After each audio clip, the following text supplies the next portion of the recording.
Pada video kali ini kita akan membahas tentang KD 3.3 materi genetik. Di dalam sel makhluk hidup terdapat nukleus atau inti sel. Di dalam inti sel terdapat kromosom. Di dalam kromosom ada bagian yang namanya kromomer berupa benang, dan pada kromomer itu terdapat lokus yang di dalamnya terkandung gen. Kita bahas tentang kromosom dulu. Kromosom ditemukan oleh Waldeyer, bentuknya linier, garis lurus pada sel eukariotik dan berbentuk sirkuler atau seperti cincin pada sel prokariotik. Pada tahap interfase berbentuk benang tipis yang disebut kromatin, dan pada saat profase benang kromatin yang tipis tadi akan memendek dan menebal dan sekarang disebut kromosom. Jadi kromosom itu merupakan bentuk lain dari kromatin yang terjadi ketika fase profase. Kromosom tampak paling jelas pada tahap metafase. Kromosom sel tumbuhan umumnya berukuran lebih besar daripada kromosom sel hewan. Komponen penyusun kromosom. Kromosom tersusun atas protein dan asam nukleat. Protein dibedakan menjadi histon yang bersifat basa dan non-histon yang bersifat asam. Asam nukleat penyusun kromosom ada dua jenis. Yang pertama adalah asam deoksiribonukleat atau ADN, dan yang kedua asam ribonukleat atau ARN. Bagian-bagian kromosom. Kromosom itu sebenarnya ada beberapa tipe. Ini akan saya gunakan salah satu bentuk kromosom yang kromosom ini memiliki dua buah lengan yang digambar biru ini. Lengannya memiliki dua buah lengan yang sama panjang, dan di antara dua lengan tadi terdapat kepala kromosom atau sentromer. Di ujung lengan kromosom, ini karena lengannya ada dua, maka ujungnya ada dua, terdapat bagian yang namanya telomer, yaitu ujung kromosom yang mengandung enzim, di mana enzim ini akan mencegah terjadinya perlengketan antara kromosom yang satu dengan kromosom yang lain. Jadi meskipun di dalam nukleus tadi terdapat puluhan kromosom saling berdekatan, namun kromosom-kromosom tadi tetap tidak akan lengket satu dengan yang lain karena adanya enzim yang terdapat di bagian telomer tadi. Lengan kromosom dibungkus oleh membran, kemudian di dalam membran itu terdapat cairan yang namanya matriks, dan pada matriks inilah terendam atau terdapat benang-benang kromonema.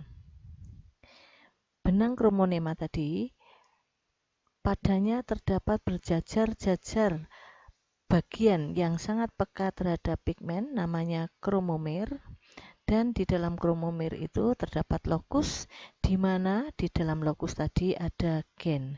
Jadi sifat keturunan, sifat yang dimiliki oleh makhluk hidup yang namanya gen tadi itu terdapat di dalam lokus.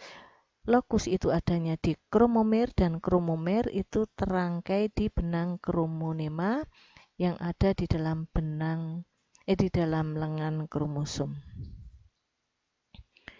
Sekarang mengenai macam-macam kromosom berdasarkan letak kepalanya, letak sentromernya. Ada 4 tipe kromosom. Tipe yang pertama, kromosom yang memiliki dua lengan sama panjang dan sentromernya terdapat di antara dua lengan yang sama panjang tadi sehingga menyerupai huruf V. Tipe kromosom yang kedua, kromosom ini memiliki dua lengan yang tidak sama panjang, kemudian sentromer terletak di antara dua lengan tadi sehingga menyerupai huruf J atau huruf L. Tipe ketiga, kromosom ini memiliki dua lengan, yang satu panjang, yang satu relatif pendek. Kemudian sentromer terletak di antara dua lengan tadi dan lurus. Tipe yang keempat, kromosom ini hanya memiliki satu lengan dan sentromernya terletak di ujung lengan tadi sehingga menyerupai tanda seru, tanda baca seru atau menyerupai I kecil. Kalau sentromernya adanya di atas berarti menyerupai huruf I kecil. Kromosom pertama tipenya metasentris. Kromosom kedua tipenya submetasentris. Jadi metasentris itu dua lengan sama panjang, sentromernya di tengah-tengah. Submetasentris itu lengannya tidak sama panjang dan sentromernya terletak di antara dua lengan sehingga membengkok menyerupai huruf J atau L tadi. Tipe yang ketiga akrosentris dan tipe yang keempat namanya telosentris. Genom kromosom. Yang dimaksud dengan genom kromosom adalah keseluruhan kromosom di dalam nukleus atau totalitas kromosom di dalam nukleus. Contoh, genom pada sel somatis atau sel tubuh manusia ada 46 buah yang sesungguhnya berpasangan, sehingga kalau dihitung pasang maka jumlahnya 23 pasang. Jadi misalnya disimbolkan dengan huruf, maka kromosom A itu jumlahnya 1 pasang, kromosom B 1 pasang, kromosom C 1 pasang, dan seterusnya yang berjumlah 23 pasang. Kalau dihitung satuan maka menjadi 46 buah. Ini totalitas atau genom kromosom pada sel tubuh, sel somatis manusia. Sedangkan genom pada sel kelamin manusia, misalnya pada wanita, ini genom pada sel telur wanita, jumlahnya hanya separuhnya. Kalau tadi 23 pasang, maka hanya separuhnya, sehingga hanya 23 buah dan tidak berpasangan. Jadi kalau tadi disimbolkan dengan huruf, maka ini kromosom A-nya ada 1, B-nya 1, C-nya 1, dan seterusnya. Jadi masing-masing hanya 1 buah sehingga jumlahnya 23 buah, separuh dari genom sel somatisnya. Jenis sel. Jenis sel dibedakan menjadi dua. Yang pertama sel somatis atau sel tubuh, yang kedua sel kelamin atau sel gamet. Contoh sel somatis atau sel tubuh, misalnya pada tubuh kita, maka ada sel otot, ada sel darah, ada sel tulang, ada sel epitelium, dan lain-lain. Itu disebut sel somatis. Sedangkan yang termasuk sel kelamin atau sel gamet pada kita ada dua macam, yaitu sel sperma pada laki-laki dan sel telur atau ovum pada perempuan. Sifat sel. Sifat sel ini berdasarkan atas kromosom yang terkandung di dalam nukleusnya. Ada dua sifat sel. Sifat yang pertama adalah diploid, disimbolkan dengan 2N. Dan sifat yang satunya haploid atau simbolnya N. Sel yang bersifat diploid, di dalam intinya terdapat kromosom yang berpasangan. Berarti yang termasuk sel diploid ini adalah sel somatis tadi.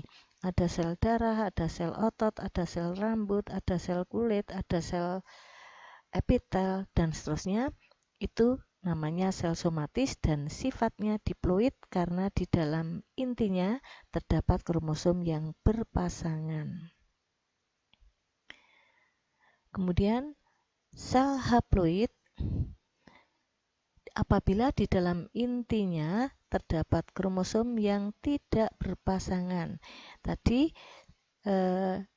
sel gamet atau sel kelamin yaitu sel sperma dan sel telur manusia atau hewan lainnya, itu bersifat haploid, di mana di dalam intinya kromosomnya hanya separuh dari kromosom sel somatisnya. Karena tidak berpasangan, maka sifat sel tadi dinamakan haploid. Contohnya pada sel gamet yang meliputi sel sperma dan sel telur. Macam-macam kromosom. Ada dua macam, yang pertama autosom atau kromosom tubuh, dan yang kedua gonosom atau kromosom seks. Autosom atau kromosom tubuh itu bentuk dan jumlahnya sama antara individu jantan dan individu betina. Jumlahnya sama dengan 2n-2. Diploid dikurangi 2 itu jumlah autosomnya. Sedangkan gonosom bentuknya berbeda antara laki-laki dan perempuan, antara gamet jantan dan betina. Gonosom itu bentuknya berbeda. Jumlahnya sama antara individu jantan dengan betina, yaitu 2 buah. Misalnya di sini disimbolkan dengan batang 2. Ini menyimbolkan kromosom X, jadi batang itu menyimbolkan kromosom X. Karena di sini batang-batang, berarti ini kromosomnya tipenya XX. Yang satu batang, satunya batang bengkok. Yang batang itu X, yang batang bengkok itu Y. Sehingga ini XY. XX itu dimiliki oleh wanita atau betina. XY itu pada sel kelamin jantan. Berarti jumlahnya antara jantan dan betina itu sama, 2 buah, tetapi bentuknya berbeda. Yang betina batang lurus, yang jantan satu batang lurus dan satu batang bengkok. Autosom bukan merupakan penentu jenis kelamin individunya. Kenapa? Karena pada individu jantan dan betina jumlah dan bentuknya sama. Jadi autosom tidak bisa digunakan untuk membedakan jantan dan betina. Sedangkan gonosom itu merupakan penentu jenis kelamin individunya. Tadi kalau XX batang lurus berarti individunya betina. Kalau batang lurus, batang bengkok berarti individunya jantan. Jadi yang menjadi penentu jenis kelamin itu adalah gonosomnya atau kromosom seksnya, bukan autosomnya. Ini kalau XX betina, XY jantan. Jumlah kromosom setiap spesies makhluk hidup itu tertentu dan tetap. Jumlahnya tertentu dan tetap. Misalnya, manusia itu jumlah kromosom di setiap sel somatisnya itu 46 buah atau 23 pasang dan tetap. Maksudnya begini, bahwa semua manusia itu sel somatisnya jumlahnya 46 buah kromosom atau 23 pasang.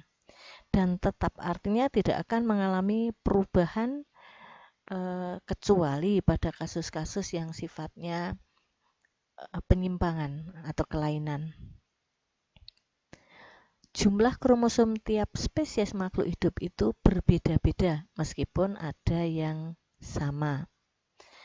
Misalnya manusia itu jumlah kromosom sel somatisnya ada 46 buah atau 23 pasang, tidak akan sama dengan spesies yang lain seperti misalnya pada kobis, nyamuk, dan lain sebagainya. Jumlah kromosom pada setiap spesies makhluk hidup tidak mencerminkan derajat kesempurnaannya. Kalian nanti silahkan cari informasi atau buka buku yang ada tabel kromosomnya, yang ada tabel jumlah kromosomnya, maka kalian cermati nanti ternyata jumlah kromosom itu ada beberapa yang sama antara spesies satu dengan yang lain, tapi umumnya berbeda.